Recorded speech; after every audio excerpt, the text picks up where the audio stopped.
ఎందుకమ్మా అన్ని కోస్తున్నావు? అవన్నీ నీకే. కూరకత్తయ్య గారు అందరికి. అందరికి ఎందుకు? మాకేం వండొద్దు. నువ్వు ఇంత పొద్దున్నే నువ్వు వండుకొని నువ్వు క్యారేజీలు తీసుకొని వెళ్ళిపోతావు. అయినా నీ కూరలు ఏం బాగోట్లేదమ్మా. ఉప్పు ఉండట్లేదు, కారం ఉండట్లేదు, తెల్లగా ఉంటది కూర అంతా. ఎలా తింటున్నావో ఏమో. నువ్వు మాకేం వండొద్దమ్మా.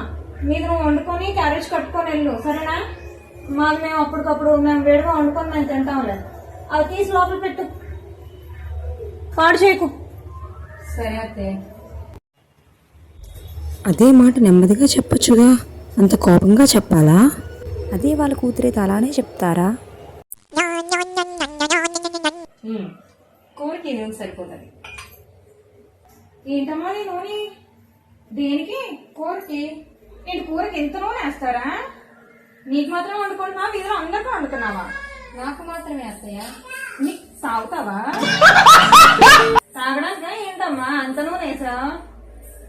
కూరకంటే 2 స్పూన్లు 3 స్పూన్లు వేసుకోవాలి నీ కూరకు తగ్గట్టు. అంతేగాని డబ్బాలు అమ్ముకోకూడదు. ఇదేం నీ బాబుగడ సొమ్ము అనుకున్నావేంటి? డబ్బాలు అమ్ముకుంటున్నావు. తీసి 2-3 స్పూన్లు వేసుకో. ఏం పిల్లరా బాబు. నూనె మరుగుతుంది, పోపు దినుసులు అన్నీ రెడీగా ఉన్నాయి. ఏం చేస్తుందో ఏంటో ఈ అమ్మాయి. వంటగది అదంతా కూడా పాడు చేసి పెడుతుంది. వెళ్ళి చూడకపోతే మాత్రం అంతే సంగతులు. ఇంకా ఏంటమ్మా ఇవి? పోపులు వస్తాయా? పోపులు ఎన్ని వేస్తారా? వేస్తారుగా. ఏంటి ఇంకోటి వేస్తారా? పోపులు అంటే 1 స్పూన్ వేయాలి, అంతేగాని బాబుగారి సొమ్ములో వంపుకొని వెళ్ళిపోకూడదు. తీసి 1 స్పూన్ వెయ్యు. ఏం వంటలు చేస్తుందో ఏంటో ఈ పిల్ల. బాబోయ్, నాకేం తెలుసు ఇది మీ బాబు గారి సొమ్మని. ఈవిడికి ఇలా కాదు, రేపు నుంచి నా వస్తువులు ఏమైనా ముట్టుకుంటారు కదా అప్పుడు చెప్తాను ఈవిడి పని.